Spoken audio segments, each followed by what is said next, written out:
Online classes अभ्यास 24 में मैं योगेंद्र पांडे आप सभी का एक बार पुनः हार्दिक स्वागत करता हूं। आइए आज हम चर्चा करते हैं मृदा संसाधन के विषय में। इसका पहले वाला पार्ट इस पर चर्चा हम कर चुके हैं। उसके आगे की कहानी आज ये हम देख रहे हैं यहाँ पर कि मृदा का निर्माण कैसे होता है, मृदा कितने प्रकार की होती है और फिर भारत में मृदा कहाँ कहाँ किस क्षेत्र में कौन सी मिट्टी पाई जाती है, उसके विषय में हम चर्चा करेंगे। तो सबसे पहले हम अध्ययन करते हैं कि मृदा का निर्माण कैसे होता है। मृदा का निर्माण एक अनवरत लगातार चलने वाला लंबा प्रोसेस है। मतलब कई सौ हजार साल लग जाते हैं मिट्टी के निर्माण में, तब जाकर के कहीं मिट्टी कंप्लीट होती है बन करके। और इस मिट्टी के निर्माण में तापमान, मौसम, जलवायु, इन सब का महत्वपूर्ण योगदान होता है। तो इन्हीं सब विषयों पर हम चर्चा करेंगे। आइए देखते हैं मृदा निर्माण की प्रक्रिया क्या है। अत्यंत धीमी है, स्लो है, धीरे धीरे मृदा का निर्माण होता है। तो प्रक्रिया अत्यंत धीमी होने के कारण मृदा के निर्माण में क्या होते हैं, हजारों वर्ष लग जाते हैं, तब जाकर के 1 सेंटीमीटर मृदा का कहीं पर निर्माण हो पाता है। तो मृदा निर्माण में शैलों का अपघटन महत्वपूर्ण है, क्योंकि मिट्टी कहाँ से बनेगी, तो पहाड़ों से बनेगी, पर्वतों से बनेगी। तो जब शैलों का अपघटन होता है, यानी पत्थर तापमान घटने बढ़ने से टूटते हैं, फूटते हैं, तभी क्या होता है, मिट्टी का निर्माण होता है। मृदा निर्माण में तापमान, पानी का बहाव, पवन की भूमिका महत्वपूर्ण होती है। यानी मिट्टी का जो निर्माण होता है उसमें टेम्परेचर और वाटर फोर्स और जो विंड है उसका इम्पॉर्टेंट रोल होता है। नेक्स्ट पॉइंट है कि मृदा निर्माण में भौतिक और रासायनिक जो परिवर्तन होते हैं उनका महत्वपूर्ण योगदान होता है।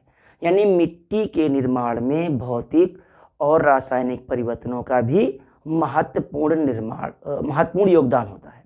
अब आइए हम देखते हैं कि भारत में मृदा के कितने प्रकार हैं। तो सबसे पहले तो लाल एवं पीली मृदा, नेक्स्ट है जलोढ़ मृदा, लाल पीली, जलोढ़, काली मिट्टी और लैटराइट मिट्टी, और लास्ट में हम क्या पढ़ेंगे, मरुस्थलीय मिट्टी। तो एक एक मिट्टी के विषय में अध्ययन करते हैं। आइए, लाल एवं पीली नाम से ही है। लाल पीला होना मतलब क्रोधित हो जाना, लाल पीला होने का मतलब क्या होता है, गुस्सा होना। तो ये मिट्टी भी ऐसे ही कुछ होती है, अम्लीय होती है।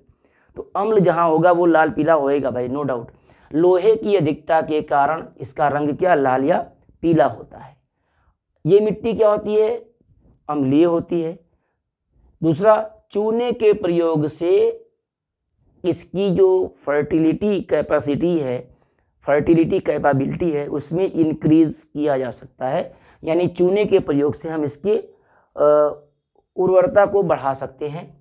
ऐसी मिट्टी कहाँ कहाँ पाई जाती है, आप यहाँ पर देख सकते हैं कि लाल मिट्टी का क्षेत्र कहाँ कहाँ है। उड़ीसा है, छत्तीसगढ़ है, मध्य गंगा का मैदान है, ये गारो जयंती की पहाड़ियाँ हैं। आज जगहों पर ये लाल मिट्टी पाई जाती है। यानी कि आप देखो, छत्तीसगढ़, उड़ीसा, यहाँ नीचे मध्य प्रदेश, आंध्र प्रदेश का तट, ये इधर गारो जयंती की पहाड़ियाँ, इन सबों पर क्या होती है, लाल मिट्टी पाई जाती है। नेक्स्ट मिट्टी जो है वो है जलोढ़ मिट्टी, जो सबसे ज़्यादा उत्पादन, अब ये जलोढ़ मिट्टी का पूरा मैदान है, यानी उत्तर गंगा का मैदान, और फिर इधर ये कच्छ की रण, यहाँ तक का पूरा बेल्ट, गुजरात का कुछ पोर्शन, ये सब क्या है। और इधर हम देख लें तो ये यहाँ ये पश्चिम बंगाल, ये पूरा बेल्ट क्या है। और ये इस पूरा जो समुद्र तटीय विशाखापत्तनम आंध्र प्रदेश वाला समुद्र तटीय क्षेत्र है, यहाँ पर क्या है, ये जलोढ़ मिट्टी पाई जाती है। अब भारत के 45% भाग पर जलोढ़ मिट्टी का क्षेत्र पाया जाता है। इसके पोटास की बहुलता होती है इस मिट्टी में। इसका निर्माण सिंधु, गंगा और ब्रह्मपुत्र के अवसाद से हुआ। अब देखिए, ये यहाँ से निकल करके सिंधु नदी आती है, यहाँ तक अरब सागर में ड्रेन होती है। ये गंगा नदी है, गंगोत्री से निकल कर पूरा इधर जा करके यहाँ वेस्ट बंगाल में आती है। और यहीं से चल करके ये कैलाश मानसरोवर से चल करके ऐसे ये ब्रह्मपुत्र नदी ऐसे होते हुए और इस तरीके से ये यहाँ पर वेस्ट बांग्लादेश में जा करके ब्रह्मपुत्र नदी गिर जाती है। तो एक क्वेश्चन आपसे यहाँ बन जाता है कि बांग्लादेश में जहाँ पर ब्रह्मपुत्र नदी और गंगा नदी मिलती हैं, तो उसके बाद जो नदी ड्रेन होती है उस नदी का क्या नाम होता है। यानी बांग्लादेश में बांग्लादेश में गंगा प्लस ब्रह्मपुत्र को किस नाम से जानते हैं? ब्रह्मपुत्र को किस नाम से जानते हैं? ये आप बताएंगे हमें, किस नाम से जानते हैं।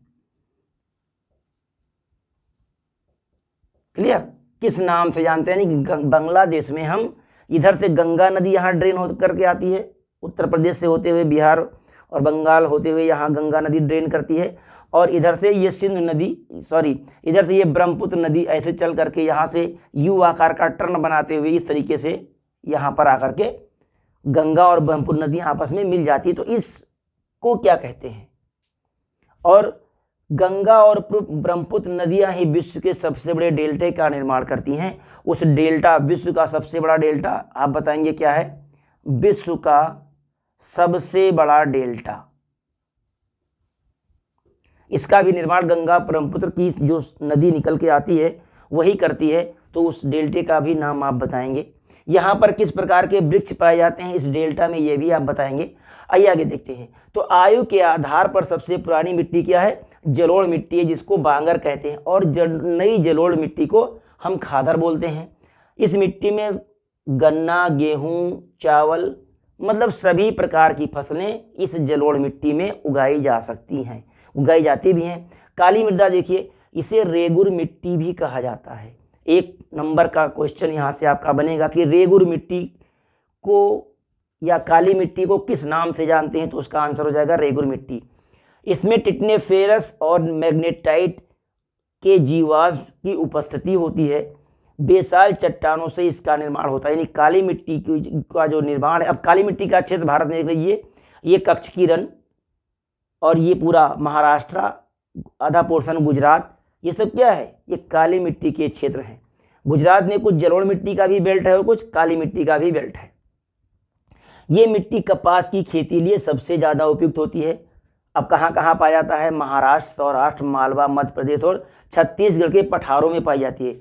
यहाँ छत्तीसगढ़ का पठार, ये वाला जो पोर्शन है ये छत्तीसगढ़ का पठार है, और ये वाला जो पोर्शन है इधर ये सौराष्ट्र, ये पूरा महाराष्ट्र है।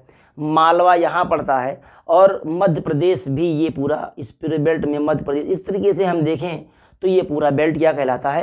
काली मिट्टी का क्षेत्र कहलाता है। आइए देखिए, लैटराइट मिट्टी उच्च तापमान और अधिक वर्षा वाले क्षेत्रों में विकसित होती है। उच्च तापमान और अधिक वर्षा वाले क्षेत्र, यानी ये पूरा पोर्शन यहाँ पर उच्च तापमान और अधिक वर्षा वाला क्षेत्र होता है। तो ये पूरा बेल्ट जो है वो लैटराइट मिट्टी का क्षेत्र कहलाता है। यहाँ पर चाय, काजू का उत्पादन सबसे ज़्यादा होता है, यानी लैटराइट मिट्टी वाले जोन में सबसे ज़्यादा चाय और काजू का उत्पादन होता है। ऐसी मिट्टी कर्नाटक, केरला, तमिलनाडु, मध्य प्रदेश, उड़ीसा तथा असम के पहाड़ी क्षेत्रों में पाई जाती है। असम और उड़ीसा तथा पहाड़ी क्षेत्रों में, यानी कि ये देखिए ये पूरा बेल्ट है, ये लैटराइट मिट्टी, तो ये उड़ीसा और यहाँ पर देखिए असम का जो थोड़ा सा बेल्ट है वहाँ पर भी ये लैटराइट मिट्टी पाई जाती है। मरुस्थलीय मिट्टी देख लें। अब पहाड़ी मिट्टी को आप देख लें कहाँ कहाँ पाई जाती है। ये अरुणाचल प्रदेश का कुछ पोर्शन, ये सिक्किम भूटान वाला पोर्शन, और ये पूरा जम्मू कश्मीर और नेपाल का पूरा बेल्ट, यहाँ पर क्या है? पहाड़ी मिट्टी पाई जाती है। आइए मरुस्थलीय मिट्टी के विषय में देखते हैं। रंग लाल व भूरा, रेतीली तथा लवणीय होती है, मोटे दानेदार होती है मिट्टी। शुष्क जलवायु, उच्च तापमान के कारण वाष्पन दर अधिक होती है, जिससे क्या होता है? मिट्टी शुष्क हो जाती है। ह्यूमस और नमी की मात्रा कम पाई जाती है। यहाँ पर उचित सिंचाई प्रबंधन द्वारा इसे उपजाऊ बनाया जा सकता है।